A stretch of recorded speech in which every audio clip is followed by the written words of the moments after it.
జయ హో పత్రిజీ. బలవంతుడ నాకేమని పలువురతో నిగ్రహించి పలుకుట మేల, బలవంతమైన సర్పము చలిచీమల చేత చెక్కి చావదె సుమతి. చూడండి, ఇది సుమతి శతకంలోని ఒక పద్యమని మనందరికీ తెలిసిందే. దీని భావం ఒకసారి రీకాల్ చేసుకుందాం.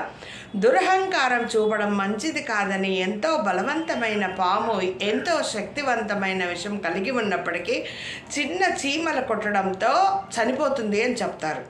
మరి అత్యంత బలవంతుడు అయినప్పటికీ కూడా క్షమాగుణం లేకుండా ఉంటే, బలహీనుడు ఊరికే తన బలవంతుడనని గొప్పలు చెప్పుకుంటూ తాను ఇతరులను క్షమిస్తున్నాను అని చెప్పుకునేవాడు పిరికి పంద.